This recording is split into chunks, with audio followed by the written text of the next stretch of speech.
Thanks, Anna. Thank you so much. And thank you, everyone, for being here. I'm thrilled with how many of you are interested in this topic. It seems like all of us are in some kind of healing mode right now. And whether you're actually healing from infidelity or you have been the cheater in a relationship, or you are moving out of just the trauma of the past few years, which we are all sort of crawling out of the pandemic and coming out of the cave and finding the light again.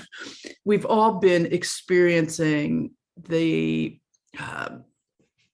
global experience of what it means to be knocked off our center, knocked off our foundation.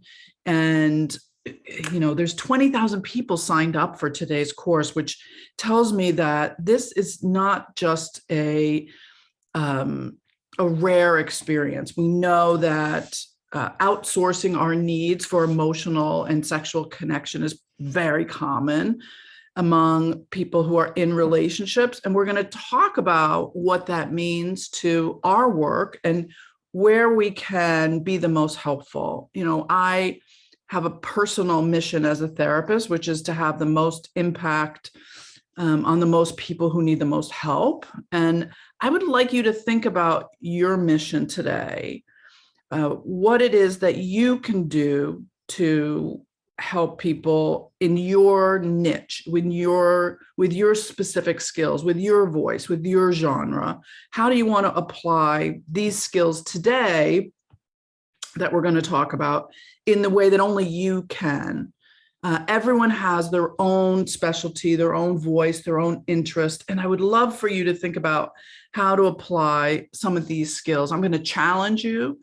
You might get activated. You might disagree with me. You might love what the work is going to challenge you to rise in your own work, to expand, to grow in your own clinical work, and maybe even personally. So I hope that you'll take this challenge and really look at yourself authentically and create a sustainable work life, and also take some time to relax into it in a personal way that works for you.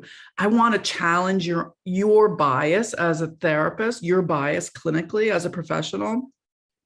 And so give yourself like a little bit of grace today. Like, have you had some thoughts that maybe you want to challenge and revise and really look at where have you come from in the world of infidelity and even in relationships and love? And what were you taught? And how have you learned culturally what it means to be in relationship? And how can we shift some of that so that you can be a more contemporary therapist? We can move you into the modern world and into the future. I want this work to be sustainable as a future therapy so that we can help people in the future of psychotherapy, that we are creating a model that will work not only now, today, with your clients this afternoon and this evening. I'm going to give you interventions that you can use today, this afternoon,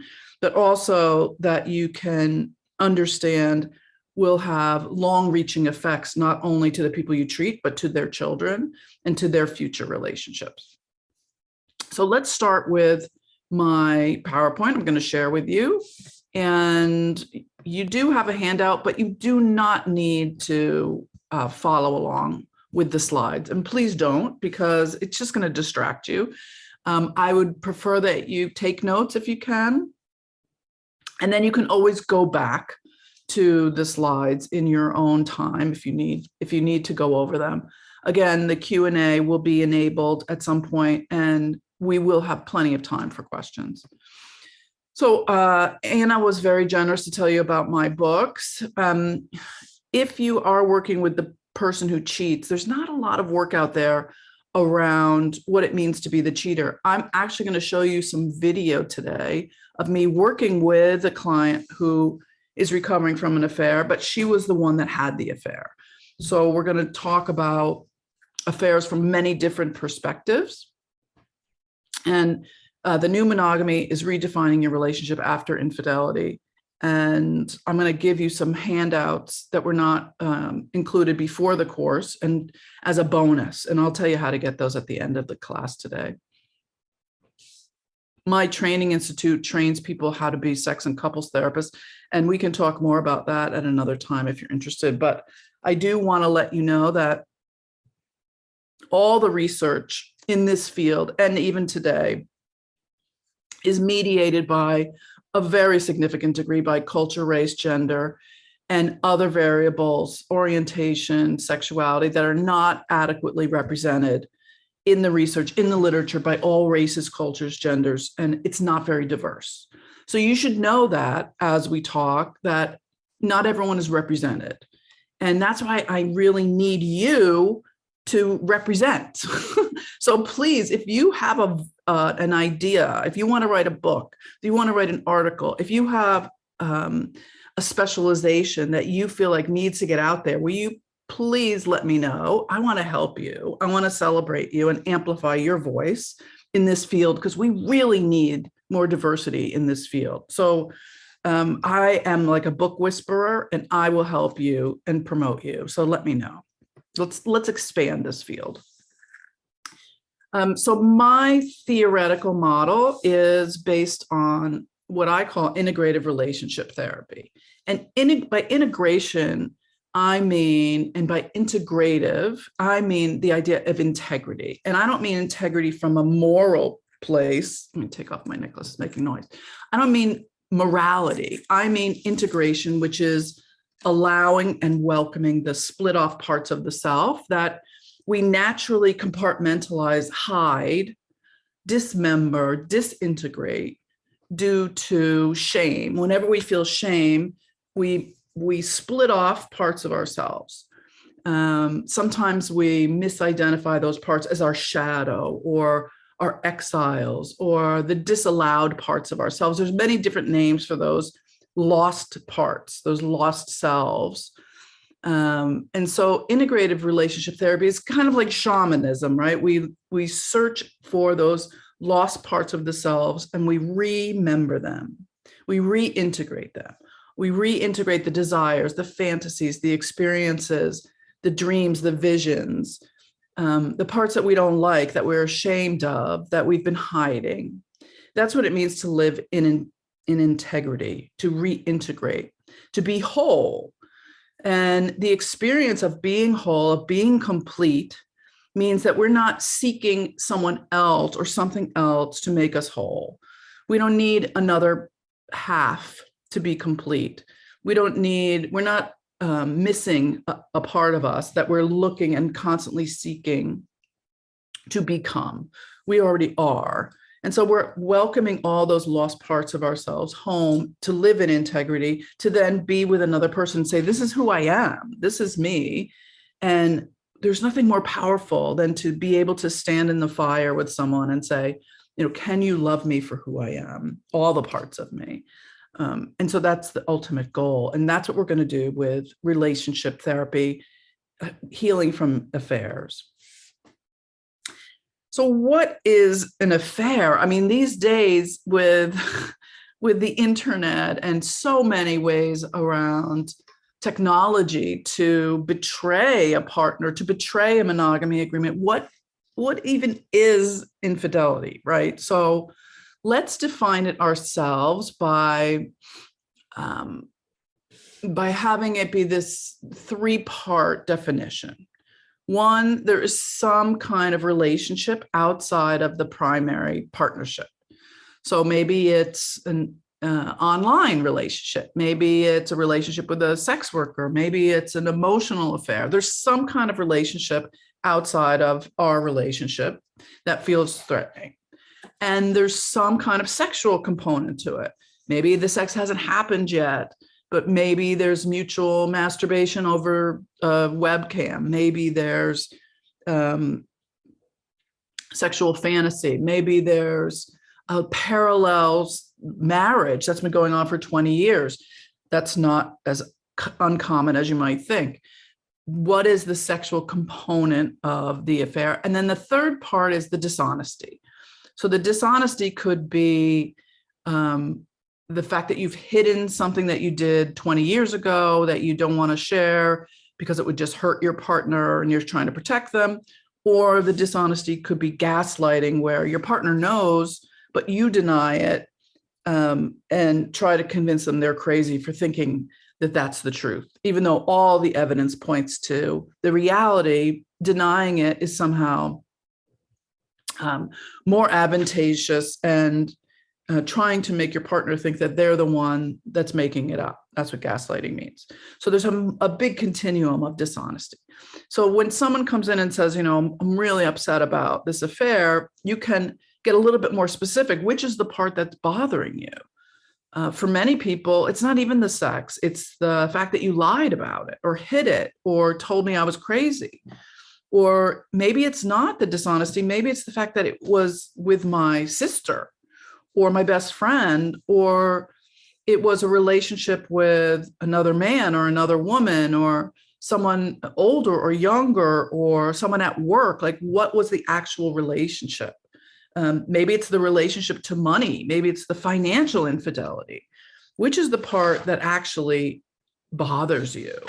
Sometimes we're surprised. There's an implicit assumption that it's the affair globally that's problematic, but maybe it's not. Maybe it's something much more specific, and we can be a little bit more explicit about it to understand and empathize with what it actually means. And we're going to talk a lot about what empathy really is in affair recovery.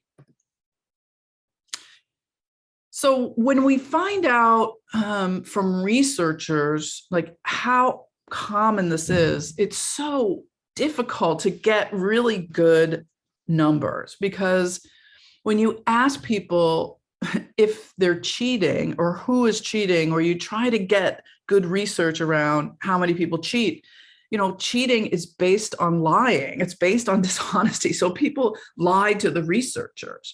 And so we don't really know. 90% of women and 75% of men say cheating is a passionate kiss. If you kiss someone really passionately, tongues out, slobbering all over each other with passion, you know what a passionate kiss is. That's cheating. 68% of women and 50% of men say flirting by text is cheating. And you know what flirting by text is. I can tell you that if you don't want your partner to see your text, that's probably cheating.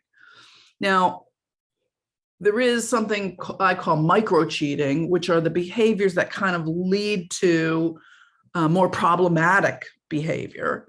And you probably know what micro cheating is too, where you throw out little kinds of cheating, little kinds of physical connection, little kinds of photos, little stepstones toward a bigger path, towards the doorway to a full-blown affair. But many people don't consider that cheating, and it doesn't bother them if their partner does it. Flirting might bring home a good kind of energy. Elizabeth Taylor said, go ahead and flirt out there and, get your appetizers while you can, but make sure you come home for a full meal. And, for her, it was fine. Well, she was also married to like 8 people, so I don't know if that counts. But, the idea of what does it mean to cheat is incredibly varied for different people. So, it's hard to know how many people are cheating when we don't even know what cheating is, because everybody defines it differently. So, why do people cheat? There's so many reasons based on everyone's relationship, right? And we have this meme in our society, like, of course we're going to cheat eventually. Of course we're going to be bored. Marriage in and of itself is boring. Sex during marriage is boring. After a while, we're going to get bored, and we're going to outsource our needs for sexual excitement.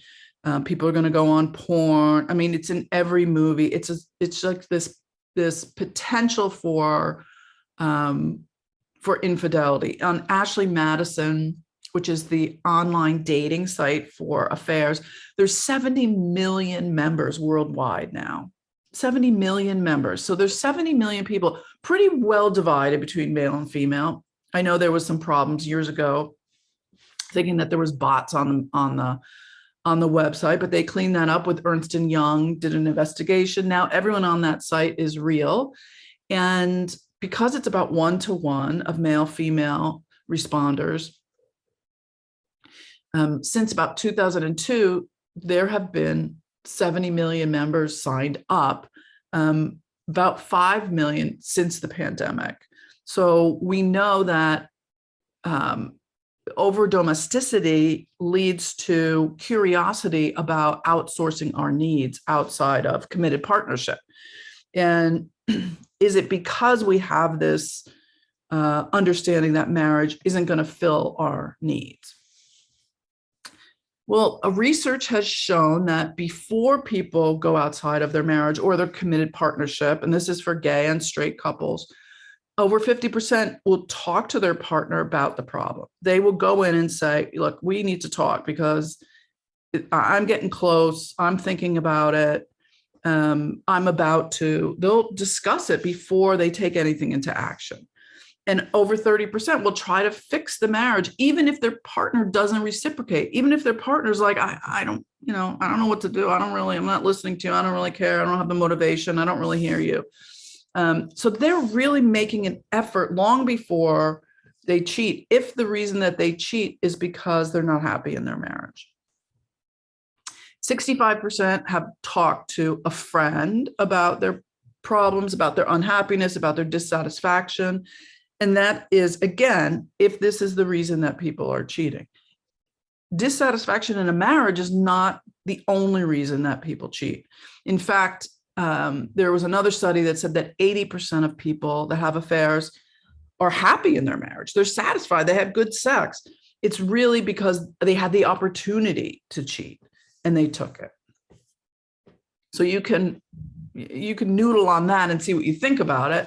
You can agree or disagree. That's just the source. So this is what really applies to us as therapists. If I could see your faces, I would ask you how many of you are couples therapists. But many of you are interested in doing relationship therapy. So whether you're doing relationship therapy with, oh, look at all those thumbs up.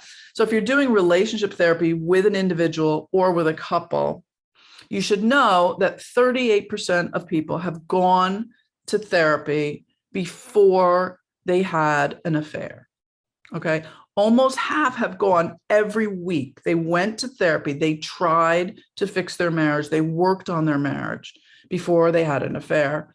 And 69% said couples therapy did not work. 69% said they tried. So I see that the thumbs up have slowed way, way down on the responders, and that makes sense. So we're going to talk about why didn't it work? What is not working? How is affair therapy not helping? We know that couples go to at least 3 or 4 therapists before they get to a therapist that's actually going to help them. Part of that is because of the lack of really good information and training about how to work with affairs. But part of it is also because we as people feel really discouraged about working with infidelity. It's tough. We're also people. We're also in relationship. We also get betrayed. We also get activated and triggered by betrayal. And so there may be a part of us that's like, I don't know, get divorced. Are you really going to make this work? Are you really going to trust this person?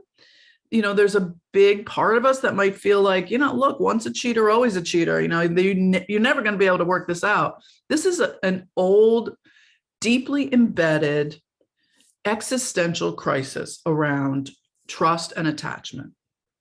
If we feel betrayed and we feel like we cannot trust a person who has thrown us off the throne of exclusivity, it's very difficult to feel that we can crawl back to a unique relationship where we feel like we are so uniquely adored, that we can find that special place again.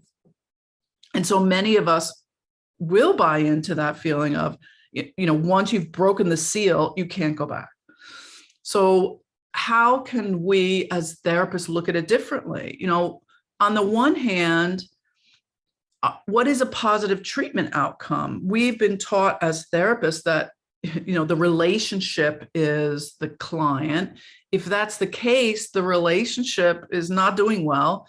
In this sense of therapy, but is the positive treatment outcome to quote unquote fix the relationship and keep the couple together? Because if that's your positive treatment outcome, over 50% of people are still getting divorced. So you're going to fail over 50% of the time, and probably more so if it's based on infidelity. So how do you create a more positive treatment outcome for yourself as a therapist without feeling discouraged if you're going to treat affairs? What is the positive treatment outcome? How do you not become one of those 3 therapists that the couple fires before they get to the therapist that's actually going to help them? And what does helping them mean? What does helping them actually mean? So first of all, know that infidelity is the last resort after a lot of consideration. Therefore, infidelity serves a purpose. Infidelity serves a purpose. The cheating has a meaning in the relationship. It has a meaning in the relationship. So how are we getting stuck? What are we doing? Are we avoiding empathy for all the partners, including the cheater and maybe the outside partner? I hear a lot of talk sometimes, and when I supervise a lot of people who are like, the outside partner doesn't really matter. It's just, break up with them, move on. I can't do therapy with you if you're still in an affair. There's a lot of discounting of that third person as if they don't exist or shouldn't exist, that they're not really a person. Or that, the cheating partner has to do a lot of making amends, proving their worthiness in order to be forgiven. I think that we may be missing something that keeps us stuck in almost an impossible situation, which is that perhaps there's a desire to feel better when a couple comes in, but not necessarily a desire to change. Not necessarily a desire to change is part of the reason that couples therapy is so hard, right? Because people are coming in to say they came to couples therapy, just check the box off, but not necessarily to change what they're doing. They want to feel better, and they're willing to do some short-term shifts, but many times the work that the couple is doing in their dyad, they're doing because it works for them on some level. We don't see the secondary gain because they're coming in pain. Okay, we don't see the secondary gain because they're coming in pain. So when we try to shift their relationship and think, oh my God, I'm doing such good work, why aren't they changing? It's because we're missing the fact that there is a payoff here. There's a payoff in what they're doing. And so how do we work with this paradox? Well, part of the reason that we get stuck, is because it's a setup from the beginning, right? The victim, perpetrator, rescuer of the triangulation is such a trap for us. I mean, if you think you've never been stuck in that, you probably haven't been doing this often enough. Like, obviously, an affair is the ultimate trap for a therapist. They come in, it's a setup from the beginning. There's a good guy, a bad guy, and you are the rescuer. You are going to fix them. You are going to save them. The narrative is, this person hurt me, betrayed me, cheated on me. I'm hurt. And somehow we have to restore the balance of justice. And you are in the privileged seat of having the keys to restoring justice to this imbalanced relationship where injustice has been wielded. And so right away, we as the rescuer are aligning with the victim. It's terrible that this happened to you. I know, because this has happened to me too. It's so painful, and we're going to have to work really hard to get the perpetrator to prove that they deserve your forgiveness and your trust. And that works for about 2 sessions until you find out that the victim was the one who cheated first, or has been refusing intimate connection or sex for 5 years. Oh, excuse me, that was my plug. Or has been living in another country for 10 years and they have had no connection, or has told the person, I want you to see other people. Something has happened where suddenly you've realigned your alignment and thought, well, wait a minute, maybe you're the bad guy in this situation. And once you start pointing out that shift, then you're messing with their secondary gain, which is that they have taken on those roles for a reason. And once you start saying, but wait a minute, I think you're the perpetrator, then they will switch around and attack you because you are messing with their system. So now you're the perpetrator. And the initial perpetrator, the initial bad guy, will start attacking you to protect the victim role partner. Don't blame them. It's not their fault. They've been sick. They've been busy. It's my fault. I'm the bad guy. I'm the problem. Let me take the blame. I'll take the fall. I want our family to blame me. I want it to be my fault that we break up. I want to be the one who's responsible for the end of the relationship. I want them to keep their purity reputation. Whatever it is that they're protecting, we have to acknowledge the secondary gain of that. So how do we stay out of that victim, perpetrator, rescuer model? The other problem is that we start off our life in a dyad, right? In a dyad relationship. We're in the womb.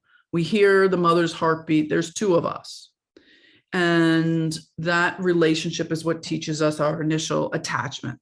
But then we have a triangulation. There's 2 parents, hopefully, and then there's a child. Even if there's 1 parent, like I was raised by a single mother pretty much my whole life, but there was the dyad still, because I still had the absent father as part of my triangle, right? So there's always this sperm and egg and child. So now we have this triangulation that becomes this sort of Oedipal complex. We have this triangulation where someone is aligning with someone and someone feels left out. And the problem that we find in affair recovery, that is a parallel process in therapy, is the parentification of a client is a replay of the affair. And I'm going to tell you more about this, but we take on a superior role as a parent by saying, you as the perpetrator did a bad thing. You did a bad thing. And now you have to be punished because we are the parent and we're going to tell you what your punishment is. And when you're done sitting in the corner, then maybe you can come out and play again. And that's a role that's easy to get sucked into as well, which doesn't work clearly. But it's easy, especially if the affair has been like a second adolescent affair where the partner has felt parentified in the relationship and has broken off by going out and getting a boyfriend or a girlfriend and been dating outside the family, has separated and individuated from the family, which is their wife or husband or partner. And now we have an adolescent that has to be taken care of and dealt with. So how do we get out of all that? So already healing from affairs is much more complicated than we give it credit. It's not just you cheated on me because you needed sex. It's not just I felt like fooling around with someone from work. There's a lot more complexity when we're talking about healing, because we're talking about throwing us into the mix, us as the therapist. This is self as the therapist. So the role of the therapist in affair therapy is very complex these days, because we have put ourselves in this privileged position where we have the answer to your healing. It's because we are going on this medicalized therapeutic framework. It's very westernized medicine. I'm the wisdom keeper. I'm the wise one. I have the prescription that I keep in my desk, and I'm only going to give it to you if you give me enough money. It's a replication of all of the limitations of power and patriarchy, if you will, of like the one at the top of the pyramid has all the answers, and I will deign to give them to you if I feel like it. Like, the reality is I do have the answers. I have had all the education and the training, and I can definitely help you.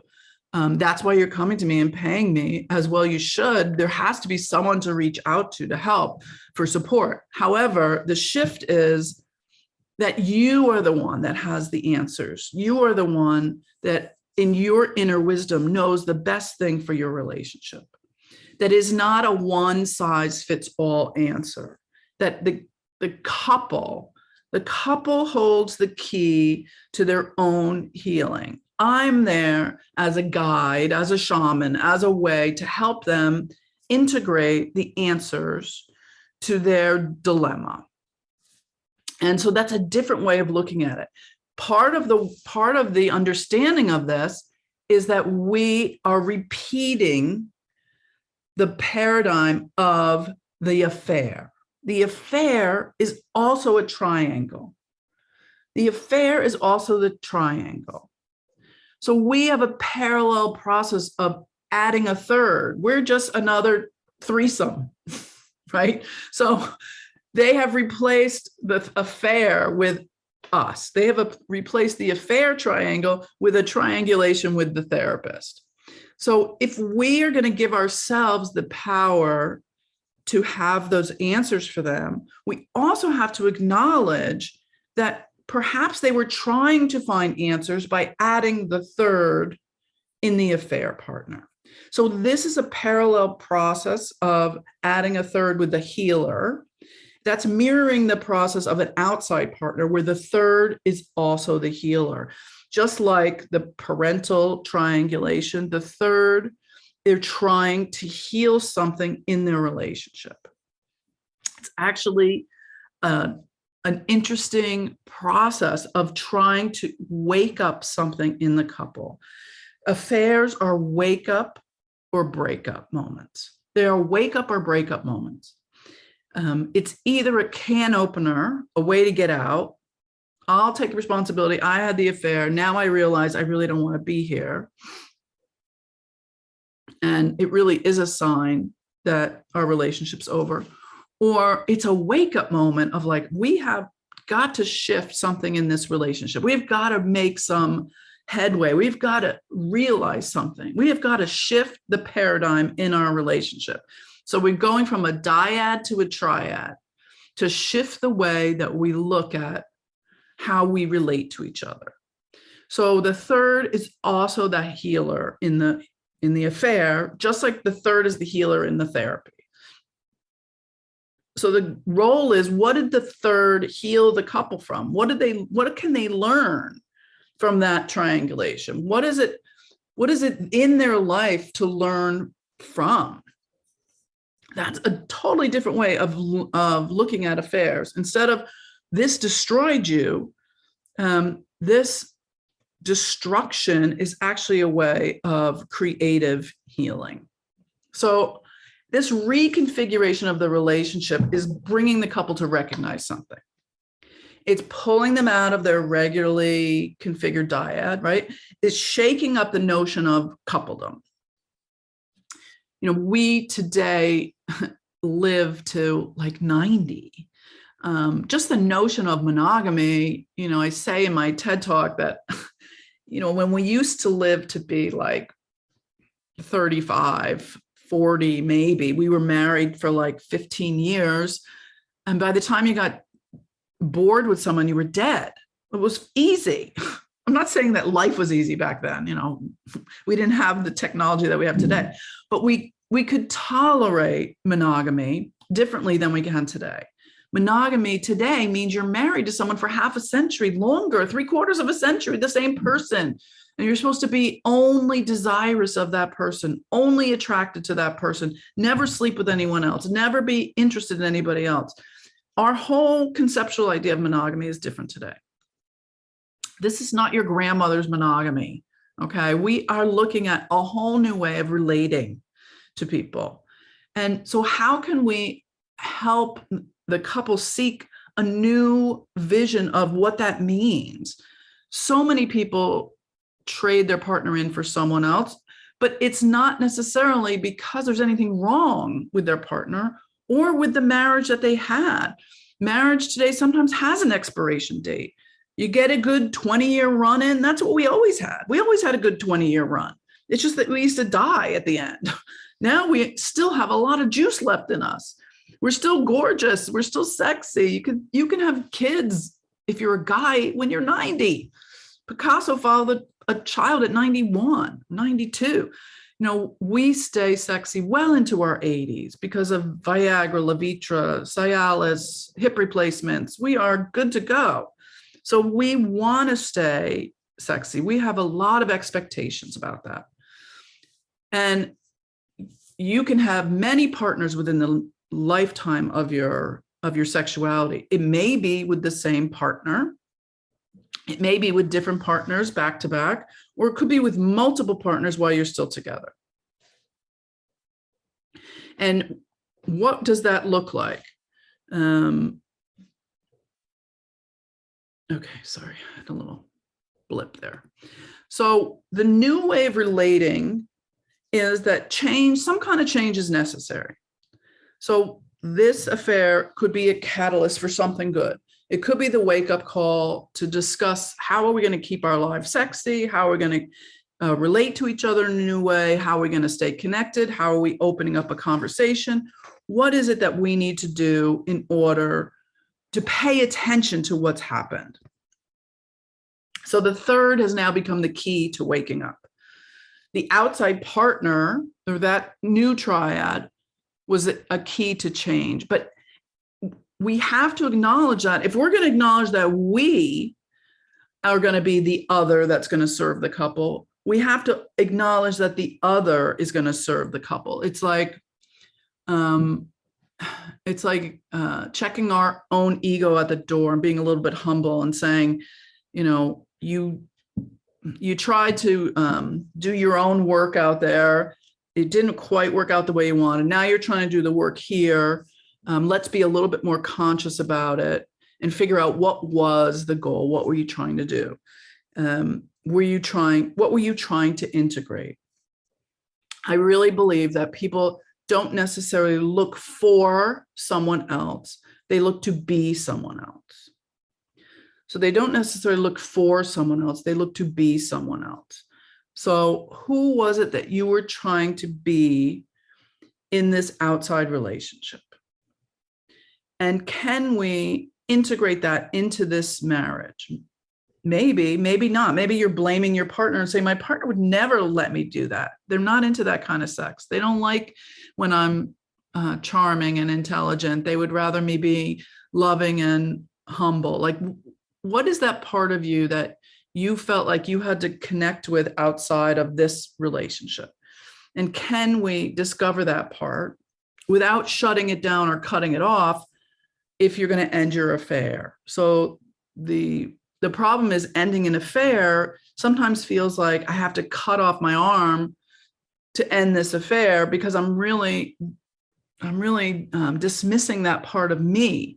And the risk is that you're going to resent the hell out of your partner, not for cutting off the affair, but for cutting off that part of the self. And eventually, it's not going to be able to stay underground forever. You're going to have to either have another affair, go back to the original affair, or stay in the marriage or partnership but feel less than and feel resentment. So how do we integrate and live in integrity with this new relationship? So the couple is trying to change the narrative. And the way that we have looked at this narrative is very interesting historically. So the privileged third has, initially in an affair relationship, the outside partner, it feels like they have all the rights, like they are the more sexy one, they're the more beautiful one. They are sort of put up on a pedestal, like how did you pick them? Why did you want to be with them? What's so special about them? How did they drag you out of our marriage? How can they have all this power in our relationship? They must be, sprinkled with fairy dust and be, have magic sexual powers. There's something about that privileged third that had so much energy that you would risk destroying us in order to be with that person. And then when we get into therapy, that third person becomes the perpetrator. They are the Jezebel. They are the destroyer. They are the destructive force that could tear down the house of your marriage or your partnership. The marginalized third is the victim of the affair, like the person who feels less than, is on the outside, doesn't want to participate in the marriage, and therefore is left out of the marriage, or is less important, less sexy, is the victim. And then when we get into therapy, sometimes the person who's been the outside partner is marginalized. They don't really matter. They're the other. Just break up with them. It doesn't matter if their feelings get hurt. They're not really a person. And then the superior third is usually initially the person that cheated, because they have a lot of power. But in therapy, we make the person who's been cheated on the superior person. They have a lot of power. Their feelings matter the most.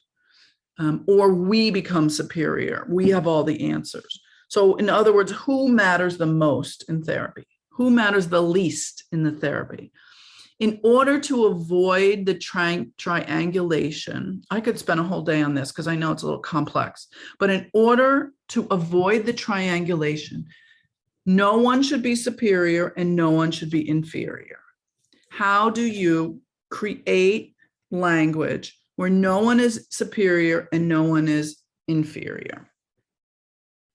So we inadvertently give the third, whoever it is, more power by denying their existence. I can't see you in therapy unless you stop your affair. Well, that's very interesting because that's giving me a lot of power.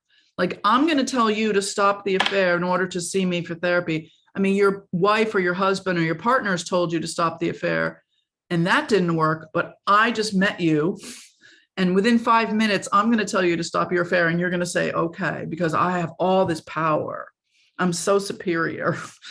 When the reality is, you're just going to pretend that you stopped the affair. It's going to go underground. And now you're going to lie to me and your partner. And so now we're all pretending. Now there's a lot of dishonesty in the session. The reality is, people are going to stop their affair when they feel like their current relationship is strong enough and feels hopeful enough for them to come back to. They're also going to end their affair when they feel that they can do it with enough integrity to not hurt the other person, or when they can transfer their emotions to the place where they don't care about hurting the other person. So I never tell people to end their affair. I will tell people to close their exits. Closing their exits means anything that you're doing that is draining your energy out of the current conflict or the current intimacy of this relationship. The current conflict, the current intimacy of this relationship if it's taking all your energy and distracting you, then let's close that up for a finite period of time. So if you're drinking too much, if you're over focusing on work, if you're on your phone all the time, if you're staying at work really late, if you're obsessed with Netflix, which I am, binging on TV at night, if you are over focusing on your kids, or if you're having an affair, how can you close down some of that energy? Maybe you don't sleep with them for a while, or maybe you don't text them every day. Where are you putting your time, attention, affection, and sex? Where are you putting your time, attention, affection, and sex? Those are the resources of a relationship. And wherever those resources are going, if they're being split off outside of the relationship, then it's harder to do the therapy. So if you can close off those exits for a finite period of time, and let's decide how long that's going to be. Maybe you're going to come to therapy for 2 weeks or 6 months, but during that time, you're going to close your exits and we're going to concentrate on this work that we're doing together. You don't have to even tell me or even tell your partner, you know what your exits are. So that way I'm putting the power back on them to make that decision. Because if I pretend that I'm the only powerful healer in the room, then I'm setting myself up, because in order for them to take back their power, they're going to either have to break up with me or break up with each other. They have to find their own power in the relationship, in the triangle. If I have all the power, they have to break up with me. It's like I become their parent. And in order to separate and individuate as adults, they have to leave their parent. They have to leave home at some point, which is healthy for them to do. But I don't want them to leave home too soon before we've done the work. So I can't have all the power in their relationship. I don't know what the best thing is for them or for their other partner. Maybe they told their other partner that they would support their kids, that they would, leave their husband or their wife, that they would put them through college, that they would be there for them while their mother was dying. Like, I don't know what commitment they've made. And so just leaving and saying, I can't talk to you ever again is not ending that relationship with integrity. And if there's an expectation that they're going to stay in their marriage with integrity, we want to support them in all relationships with integrity, and not acting like they're in 6th grade and breaking up with their girlfriend or their boyfriend. So understanding that integrity starts now. Being an adult starts now. Dealing with the consequences of your actions starts now. The consequences of your relationships begins now with therapy, with understanding what it means to be in relationship, and to understand that I don't have that power. If we create this superior-inferior dynamic where we as the therapists are sitting up on the throne, we are going to set ourselves up for failure, right? We're going to set ourselves up for the great fall, which I don't know about you, but I have crashed many times by like being too aggressive too soon, by having the answers too soon. I have overdiagnosed, I have overaccused. Now, that doesn't mean you shouldn't confront. I will do what I call out the room. And calling out the room means if you feel some intense emotion in the room, then you should name it. So I do a lot of countertransference work. So what I do is notice what I am feeling in the session, in the room. If I feel super anxious with a couple, I will call out the room and say, I'm feeling really anxious. I'm wondering if there's a lot of nervousness about being here, or are you worried about something? I try to put the ownership of whatever the intense emotion is back on the couple, because I'm a big believer in the countertransference, that we as therapists have learned to be so sensitive and so empathetic that we will try to absorb the emotion in the room. And I don't know about you, but growing up in a dysfunctional family, like, I can read the room before I'm even in the room. I know when my fingers are on the doorknob, what exactly everyone's feeling before I even get in there. And so when I walk in the room and I sit down, I really want to feel what everyone else is feeling, but I want to separate it out from my empathy, from my understanding. So if I'm feeling something super intense, I want to call that out and say, I'm wondering if there's a lot of concern that maybe we don't know the whole story. Because I can tell when there's like lying, when somebody's not telling the whole truth. But I don't want to confront that, because maybe the lying serves a purpose and maybe they're colluding. So this afternoon after lunch, we're going to talk about how a couple colludes with infidelity. In other words, in the second phase of recovery from affairs, when we do the real meaning of an affair, how did this happen to us? We're going to talk about how couples collude, how they both create the infidelity, which is a sensitive topic, as you can imagine. If you've ever been cheated on, you do not want to be blamed for your partner's infidelity. I personally have been on both sides of an affair, and I don't want to be blamed for my partner's infidelity. But there are some ways to help people take responsibility for what happened in the relationship.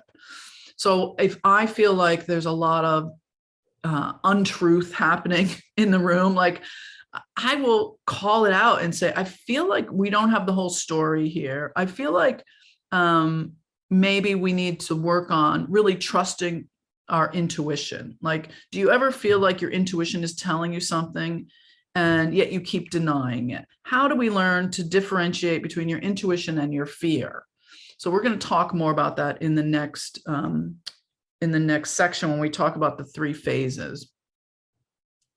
So just to close up this piece about triangulation, another way to avoid triangulation is recognizing the role of that outside partner as sex. Like, that may have been sexuality. That person may just represent the need for sex in the partnership. And sex is something that therapists in general have a difficult time acknowledging and talking about. That if we don't talk about sex in the session, it can be forced underground, and we can sort of align with the couple to not talk about it.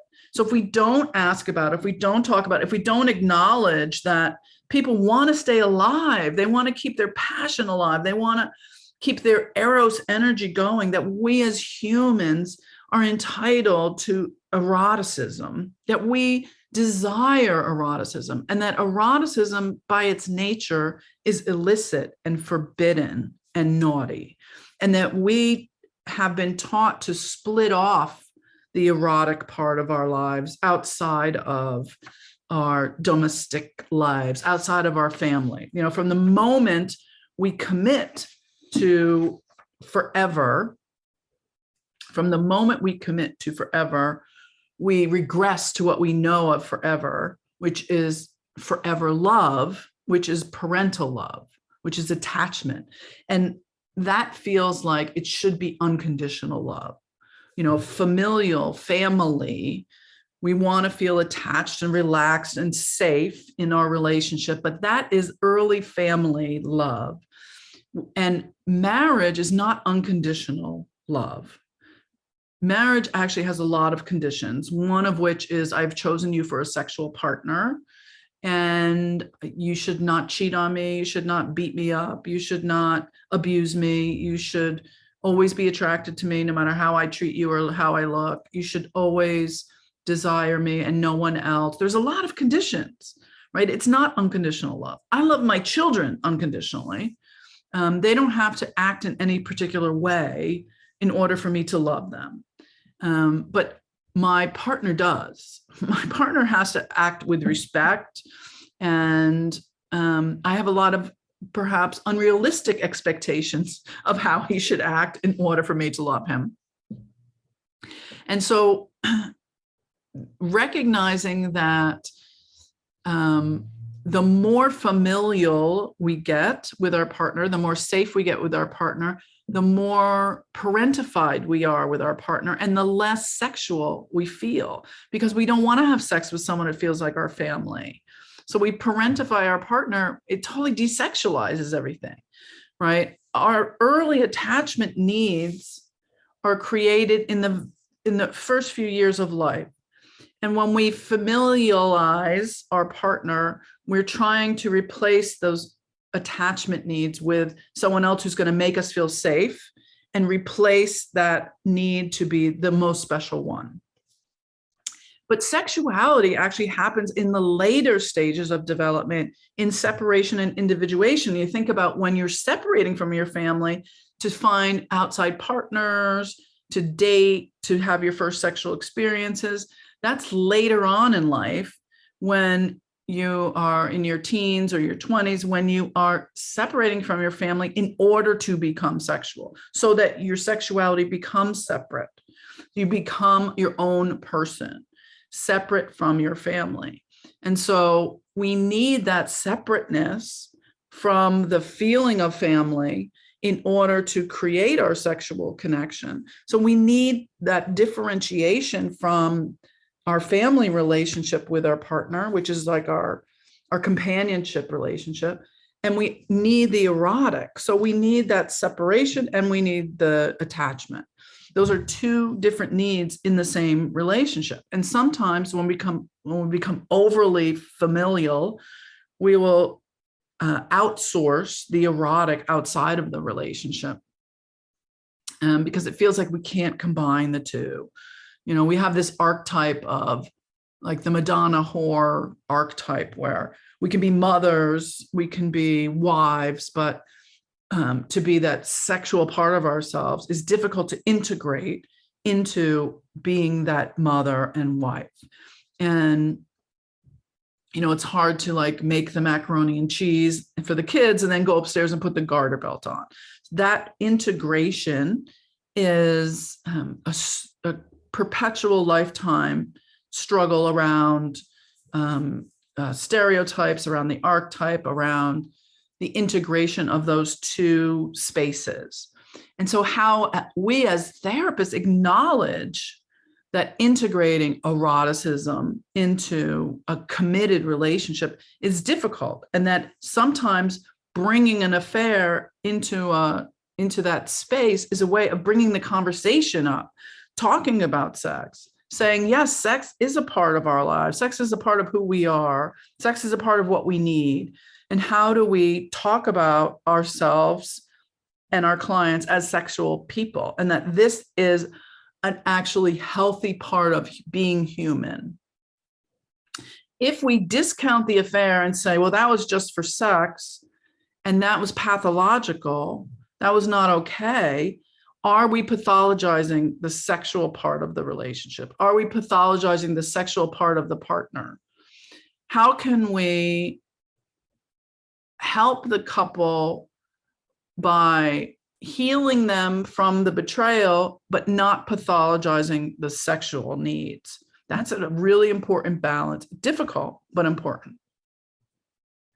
So we're going to avoid the superior, inferior triangulation.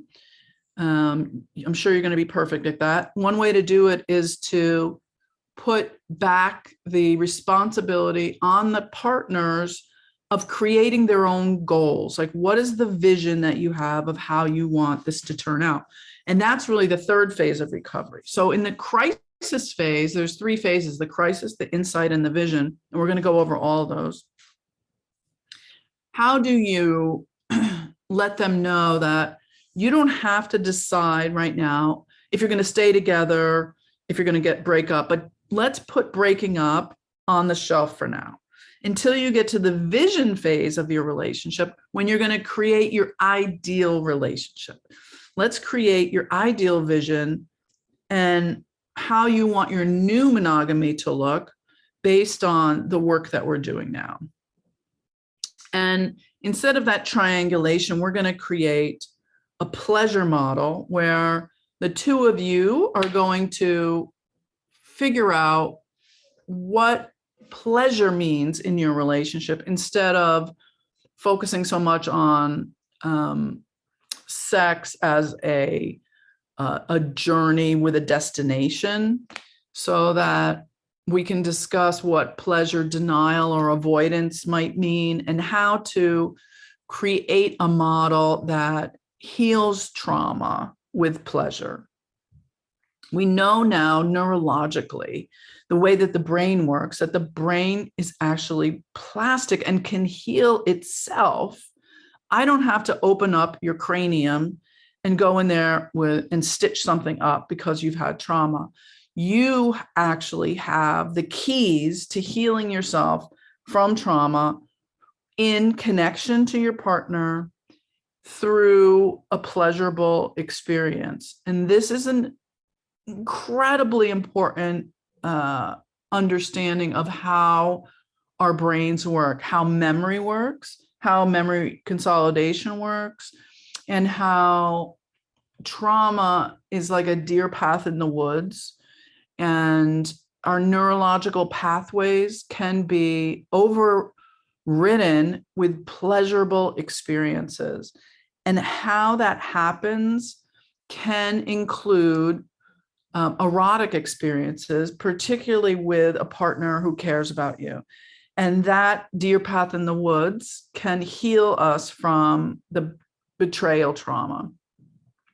So our goal is going to be erotic recovery. Our goal is going to be erotic recovery. If we can't work on erotic recovery, the other person is still going to be in bed with us, like the ghost of that person, because an affair is an erotic betrayal, right? You don't have an affair with someone who cleans the kitchen better. They're not it's not a betrayal in the companionship aspect of your relationship. It's a betrayal to the erotic. And so we have to push past the triangulation issues around things like forgiveness. Forgiveness up until now has always been the goal of affair recovery. But forgiveness, and this is going to be controversial when I say this, but forgiveness is not a clinical term. Forgiveness is not a clinical term. Forgiveness is not in the DSM. Forgiveness will happen organically when there is empathy. Okay, forgiveness will happen organically when there is empathy. Forgiveness is not the goal. We're going to go beyond forgiveness to erotic recovery, because forgiveness is about power. Forgiveness is about when the person who's been harmed wants the person who harmed them to say, I'm sorry. And the person who harmed wants forgiveness, right? So in other words, if I had the affair, I want to say, I'm sorry. And then you owe me forgiveness. Now I'm going to wait until you say you forgive me. You might say, well, I'll forgive you when you do A, B, C, D, E, F, G, H, I, J, K, L, M, N, O, P. But eventually I'm still waiting for forgiveness. Now you had the affair. What does the other person have? Now they're going to give you forgiveness and they got nothing. They're going to say, well, geez, on some days, I got nothing. You got to have the affair. Now you get the forgiveness too. I'm going to take the forgiveness back because today I don't feel like I have anything. You have everything. So you have all the power. So today I don't forgive you. So forgiveness now becomes an instrument of power in the relationship and privilege.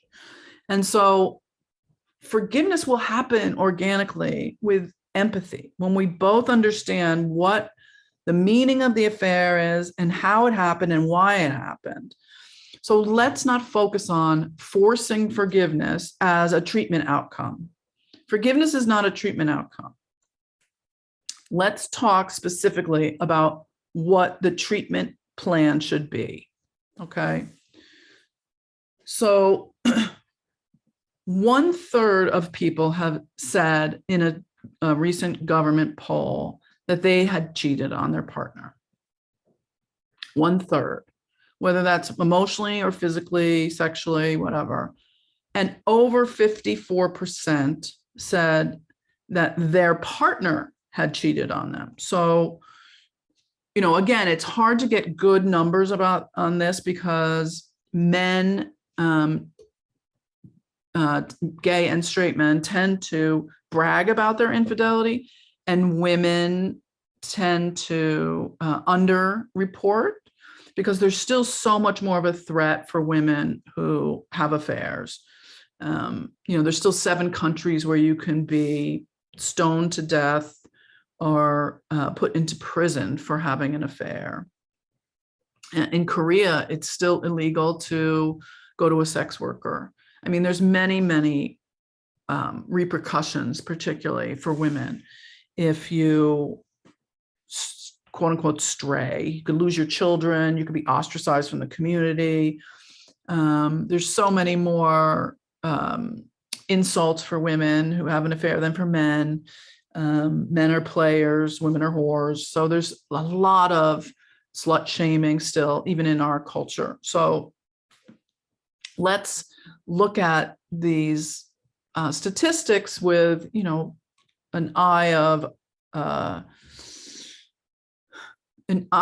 less judgment and more understanding that depending on how we're defining infidelity, the numbers are pretty high. I call our experience of monogamy today almost like pretend monogamy, because a lot of the people that are defining themselves as having traditional monogamy are actually cheating. So they're lying about their monogamy, or they have a more flexible and fluid type of monogamy where perhaps masturbating to pornography is part of their monogamy implicitly, more explicitly, or they fool around with their friends on the weekends, or they have occasional threesomes, or monogamy is defined purely by the couple or the individual who is in the relationship. So it's not quite a purely defined monogamy, which is why we can't quite define cheating in the same way. Now, recently, there was a study, this is very recent, like a couple months ago, in the Journal of Sex Research that said to avoid cheating, your best bet is to, and I am saying this sarcastically, try a little perspective taking. Put yourself in your partner's shoes. So in order to not cheat, try to think about how your partner would feel. Well, duh. I'm sorry, I don't mean to be demeaning. And with all due respect to the researchers, because I think we need this research to figure out how not to cheat. But it makes total sense. Like, if you don't want to cheat, think about how it might affect your partner. But if that worked, then no one would cheat. If they really worried about how their partner felt, like there wouldn't be 70 million people on Ashley Madison. Yes, if we had empathy for our partner and we really thought about how it would make them feel, then probably wouldn't cheat. But cheating means that for whatever reason, in that moment, it's worth it. Cheating means that for whatever reason, it's worth it. Either we feel like they would never know, they won't ever find out, or if they do, we'll deal with it later. For whatever reason, the narcissism of cheating is, it's more important for me to follow my needs than to worry about theirs, or it's impulsive in the moment, or I need to wake up this part of me because it will benefit us. Whatever the justification is, it feels like in the moment it's more important. So how does that happen? And without intentionally shaming the person who cheats, because we're going to talk a lot about the person who cheats, because I'm going to show you some videos. How does it happen, and why does it happen, and how do you treat those people? I'm just going to stop for a moment and take any questions, Anna, that you think are popping up. Yes. Okay. We have lots of questions coming in. One question that came up that I think is really interesting, came up a couple of times, is working with cheating when you're not a couples therapist. So for example, one question says, I'm curious about how you approach this when a person, not the couple, presents wanting to work through their own infidelity without their partner. Yeah. So when I show you this film, she is actually an individual who cheated, who came in by herself. I've also worked with people who've been cheated on individually. And I honestly think it's pretty similar. Like both of the styles of the way that you would work are similar. There's still 3 phases of recovery. There's a crisis when they present with intense emotions. There's been discovery or disclosure, and you would work on maintaining their emotional safety and their physical safety. And then the second stage is the insight phase of like figuring out the narrative and the meaning of the affair and how this affects their capacity for a relationship today, and how to integrate the meaning into their life. And then the third phase is creating a vision of like, what's your ideal relationship going forward? So all those things are the same. They don't really affect how you would do therapy differently. I personally think it's easier to do it with an individual, because you get to focus on more of their history and what they learned about what does it mean to be a man, what does it mean to be a woman, what does it mean to be gay, straight, trans, what does it mean to be in love, what is the meaning of love, what is the meaning of a sexual relationship. You can dig a little bit deeper into all those areas. So it's the same work. Okay. A follow-up question that I have to that is, if you're a couple working, or a couples therapist working with the couple, and they each have individual therapists, how much communication, collaboration do you have with them? Yeah, that's a great question. So I like to have as much collaboration as possible. I like to work as a team, but it's so interesting because it's also a triangulation. So if you're the couples therapist and they each have individual therapists, then what happens is you start to triangulate with those 2 therapists, and there's always like disagreement. Like I have a couple that I'm working with now, and I feel like the guy is got a lot of narcissistic traits. He's lied and cheated, and I think he's continuing to lie and cheat and justifies it to the wife. It's a hetero couple who've been married like 14 years. He's had 6 affairs that she knows of, and she has had a really abusive history. So for her, that's what love is. It feels normal to be lied to.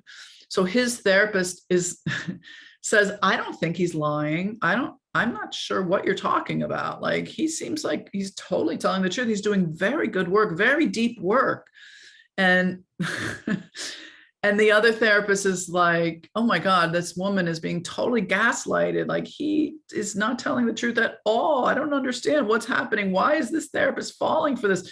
It's so a repeat of just the triangulation of exactly what's happening in the session, exactly what happened with the third.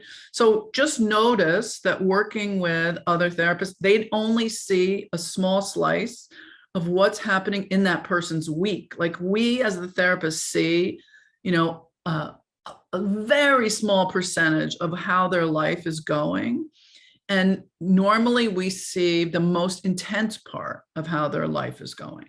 So hopefully they walk out and they've had regression in service of their ego during the session.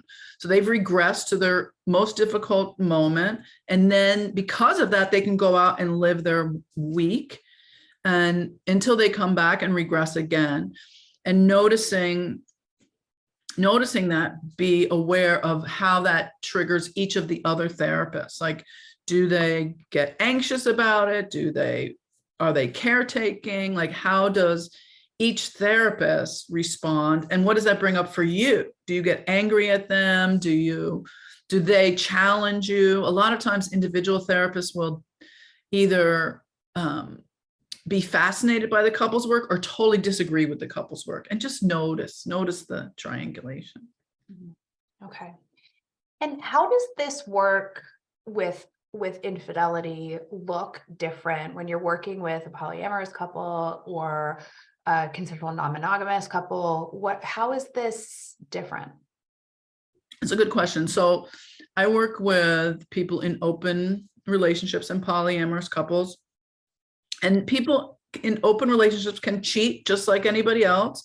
It's a violation of their open relationship agreement, their open monogamy agreement. So if you have, like, I have a pod of people, there's like 6 of them. It's a primary couple, and they each have other partners. And so there's one other couple that they both fool around with, and then the guy has a girlfriend and a boyfriend, and the woman has a girlfriend, and I can't remember the other partners.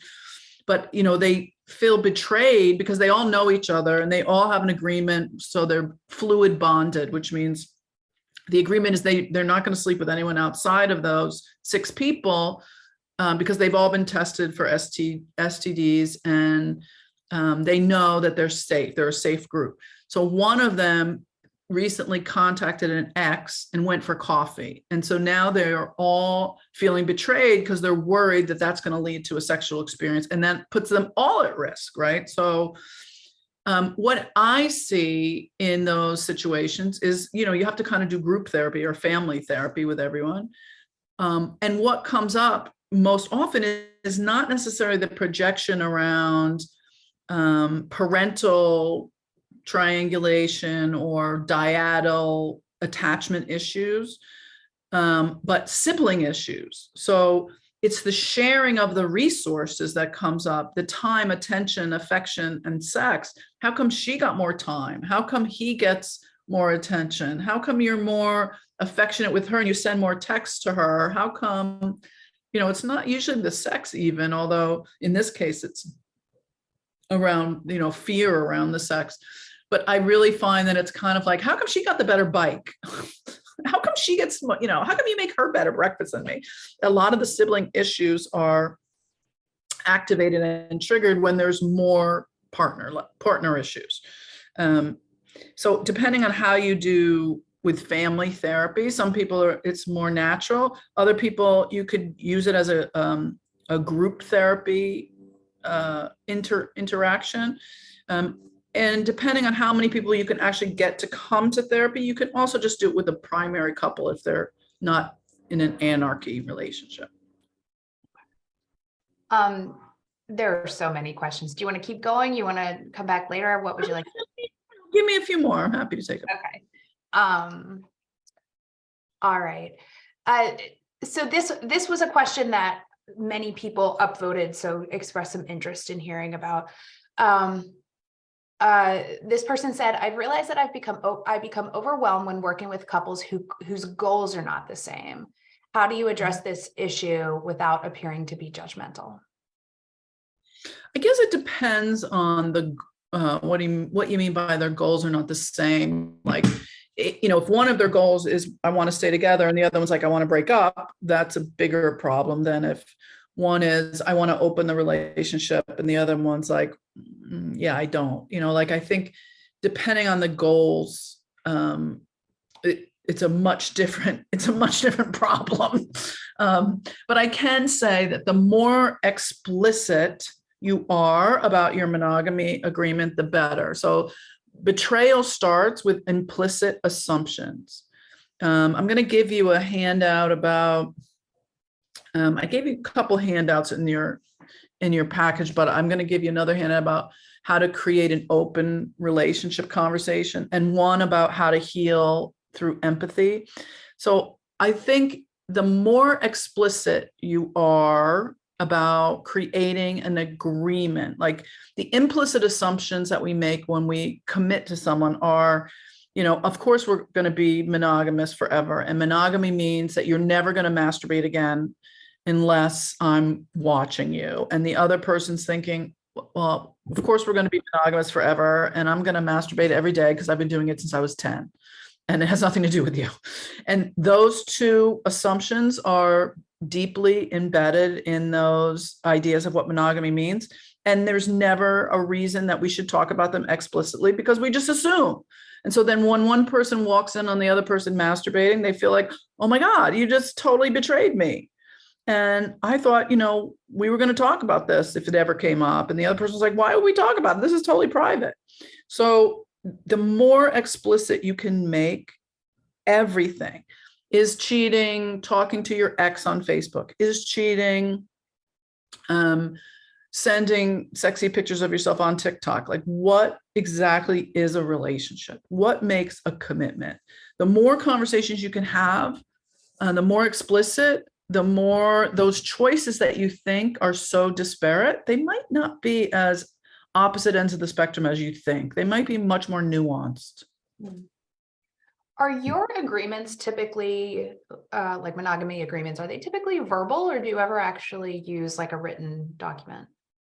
I do have written documents, and actually we're creating a form where you can just like sort of fill it in and it'll pop out your monogamy styles so that you can print it out if you want, hang it on the wall and put it in a frame and sign and seal it in blood.